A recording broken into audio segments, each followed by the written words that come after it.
Bien le bonjour et bienvenue dans cette nouvelle minute de coaching sur IPE Training, la chaîne consacrée au renforcement de vos compétences individuelles afin d'atteindre vos objectifs personnels et professionnels. Aujourd'hui, nous abordons la troisième qualité essentielle d'un bon vendeur, la confiance. Cette vidéo est la troisième de la série de 8 vidéos consacrée à cette question ô combien déterminante.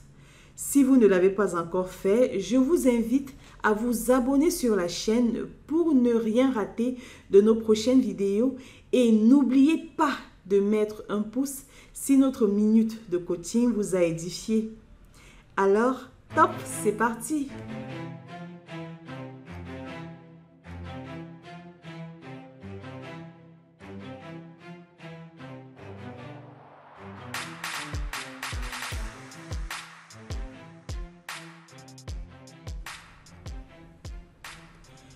Troisième qualité essentielle d'un bon vendeur, la confiance. Derrière le bon sens, il y a la confiance. Si vous manquez de confiance, vous manquerez de succès. C'est à peu près tout ce que nous avons à dire, mais nous allons élaborer un peu plus. La confiance ne doit jamais être confondue avec l'arrogance. La confiance ne consiste pas à dire « je suis meilleur que tout le monde », mais plutôt « je suis assez bon pour jouer au ballon avec n'importe qui. Je peux les rencontrer et jouer à leur jeu. » Une confiance tranquille est attrayante pour les autres. Vous n'affirmez pas votre domination, mais plutôt votre confiance tranquille et constante en vous-même et en vos capacités. Même si vos clients et vos consommateurs apprécieront votre capacité d'écoute et votre bon sens, la confiance doit être la dernière pièce de ce triangle. Si vous faites preuve de bon sens, mais que vous manquez de confiance, personne ne croira en vous. Cela peut paraître banal, mais c'est vrai. Si vous ne croyez pas en vous, personne ne croira en vous non plus. Trop de vendeurs font une confusion entre la nécessité d'être confiant avec le fait de se vanter, ce qui peut souvent paraître arrogant. Vous devez éviter cela. Examinons deux exemples différents. Chantel est un nouveau agent immobilier trop confiant et trop exubérant. Elle pense que pour vendre des biens immobiliers, elle doit d'abord se promouvoir elle-même et ensuite promouvoir son entreprise.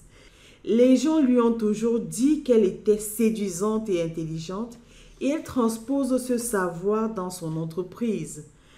Sa première annonce s'adresse à un couple qui doit vendre sa maison rapidement pour pouvoir déménager à l'autre bout du pays.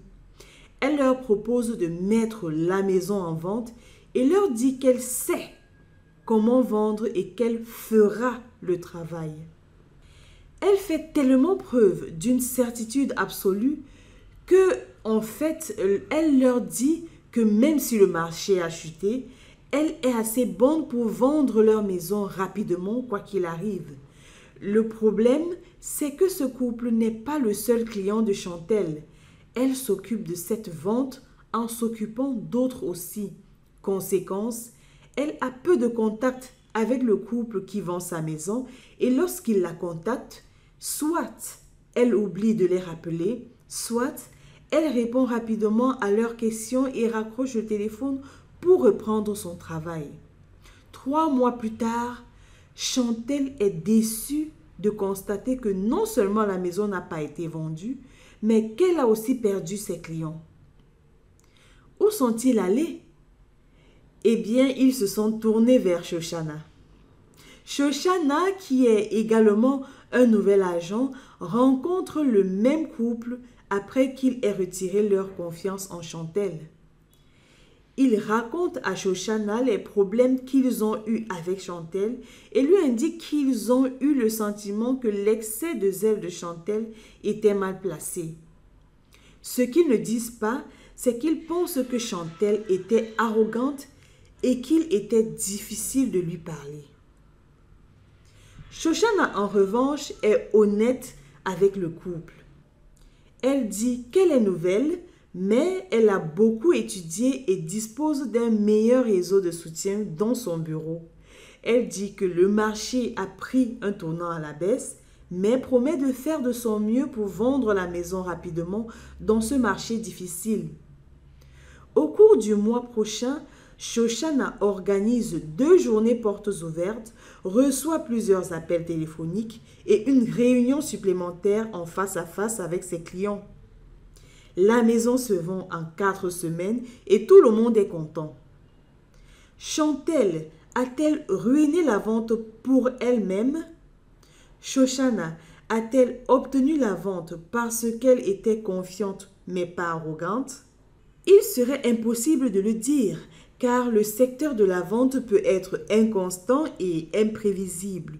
Mais Shoshana a fait preuve d'une certaine confiance et d'une simple croyance en elle-même et en ses capacités.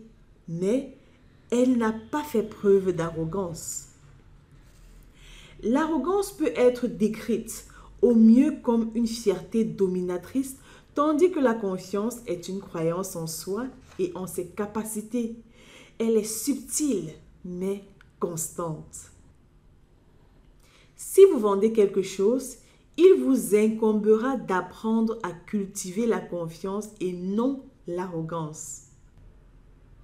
En ce qui concerne la confiance, si vous n'en avez pas, cela se voit. En fonction des capacités d'observation de votre client, il peut être plus évident pour lui que de remarquer que vous manquez de confiance en vous et que vous n'êtes pas arrogant. Si vous traînez la tête en bas ou si vous ne vous concentrez pas sur ce qui est positif et bon pour votre entreprise ou pour vous-même, il vous sera difficile de vous vendre ou de vendre tout bien ou service à quelqu'un d'autre. Pour vous présenter avec confiance, il faut toujours avoir l'air professionnel et adapté à votre travail. Regardez les gens dans les yeux et leur serrer fermement la main. Le cas échéant, toujours avoir l'air confiant et sûr de vous et de vos capacités. C'est aussi simple que cela. Pour réussir dans la vente, vous devez acquérir des compétences approfondies et les mettre à l'épreuve. Le programme Certified Sales Management Professional proposé par Expat Educ est l'une des certifications les plus pointues dans le domaine de la vente. Elle vous dotera des compétences de base indispensables à la réussite de l'activité de vente.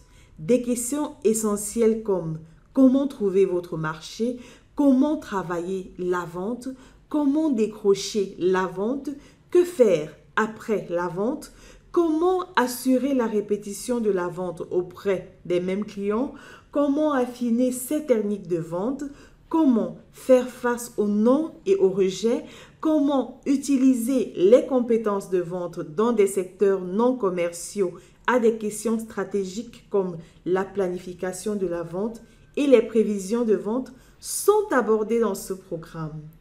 Tout au long de ce parcours de certification, Expat Educ vous propose un certain nombre de scénarios possibles pour vous permettre de voir comment ces compétences peuvent être utilisées dans le monde réel.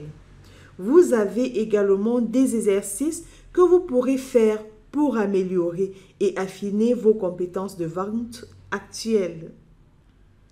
La certification CSMP est ouverte aux professionnels et étudiants désireux d'exceller dans ce domaine clé qu'est la vente. Si vous souhaitez en savoir plus, le lien de Expat Educ sera disponible dans la description.